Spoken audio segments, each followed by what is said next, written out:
ಬೈದರ್ ಜಿಲ್ಲೆಯ ರೈತರ ಜೀವನಾಡಿಯಾಗಿರುವಂತಹ ಬಿಎಸ್ಎಸ್ಕೆ ಸಕ್ಕರೆ ಕಾರ್ಖಾನೆ ಪ್ರಾರಂಭ ಮಾಡುವುದು ನಮ್ಮ ಆದ್ಯ ಕರ್ತವ್ಯ ಎಂದು ಬೈದರ್ ಜಿಲ್ಲಾ ಪಂಚಾಯತ್ ಸಭಾಂಗಣದಲ್ಲಿ ಜಿಲ್ಲಾ ಉಸ್ತುವಾರಿ ಸಚಿವ ಈಶ್ವರ್ ಖಂಡ್ರೆ ಅವರ ಅಧ್ಯಕ್ಷತೆಯಲ್ಲಿ ಜರುಗಿದ ಕೆಡಿಪಿ ಸಭೆಯಲ್ಲಿ ವಿಧಾನ ಪರಿಷತ್ ಸದಸ್ಯರಾಗಿರುವಂತಹ ಚಂದ್ರಶೇಖರ್ ಪಾಟೀಲ್ ಎಲ್ಲರ ಗಮನ ಸೆಳೆದರು. ಕಾರ್ಖಾನೆ ಪ್ರಾರಂಭಿಸಲು ಕೆಕೆಆರ್ಡಿಬಿ ಅನುದಾನ ಉಪಯೋಗಿಸಿಕೊಂಡ್ರೆ ತಪ್ಪೇನು? ನಾವೆಲ್ಲರೂ ರೈತರ ಮಕ್ಕಳು, ಹಾಗಾಗಿ ಇವಾಗ ರೈತರು ಸಂಕಷ್ಟದಲ್ಲಿದ್ದಾರೆ. ನಾನು ಪರಿಷತ್ ಸದಸ್ಯನಾಗಿರುವ ಕಾರಣ ನನಗೆ ನೀಡಿರುವ 5 ಕೋಟಿ ಅನುದಾನವನ್ನು ನಾನು ಕಾರ್ಖಾನೆ ಪ್ರಾರಂಭ ಮಾಡಲು ನೀಡುತ್ತೇನೆ. ಅದೇ ರೀತಿಯಲ್ಲಿ ಎಲ್ಲಾ ಶಾಸಕರು ಸಹಕರಿಸಬೇಕು. ತಾವುಗಳು ಕೂಡ ಇದರ ಕುರಿತು ಮುತುವರ್ಜಿ ವಹಿಸಬೇಕೆಂದು ಉಸ್ತುವಾರಿ ಸಚಿವರಲ್ಲಿ ಮನವಿಯನ್ನ ಮಾಡಿದರು.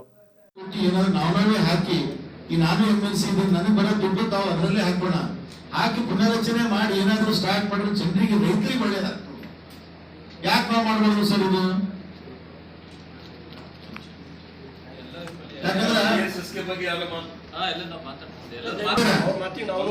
ನಾನ್ ಕೇಳ್ತಿರೋದು, ಈ ಬೀದರ್ ಜಿಲ್ಲೆ ಬಿಎಸ್ಎಸ್ಕೆ ಶುಗರ್ ಫ್ಯಾಕ್ಟರಿ ನಮ್ ಕೈಲಿ ಒಂದು ಪುನಃ ರಚನೆ ಆಯ್ತು ಅಂದ್ರೆ ಇದೊಂದು ಹೆಸರಾಗ್ತದೆ ಸರ್. ಯಾಕಂತ ನೋಡ್ತಾ ಇದ್ರಿ ಸಾಕಷ್ಟು ಕಬ್ಬು ಬೆಳೆದಿದೆ ಇವಾಗ ಈ ಮಳೆ ಜಾಸ್ತಿ ಆಗೋದ್ರಿಂದ. ಅದಕ್ಕೆ ರೈತರು ಎಲ್ಲರೂ ಸಂಕಷ್ಟದಲ್ಲಿದ್ದಾರೆ. ನಾವೆಲ್ಲರೂ ರೈತರ ಮಕ್ಕಳೇ, ಏನಾದ್ರೂ ಮಾಡಿ ಇದು ನಂದು ರೈತರ ಕಡೆಯಿಂದ ಮತ್ತು ನನ್ನ ಕಡೆಯಿಂದ ತಮ್ಮ ಒಂದು ಪುನರ್ರಚನೆ ಮಾಡಿ ಆರಂಭ ಮಾಡಿದ್ರೆ ತಮಗೆ ತುಂಬ ಧನ್ಯವಾದ ಹೇಳ್ತೀನಿ ಸರ್ ನಾನು.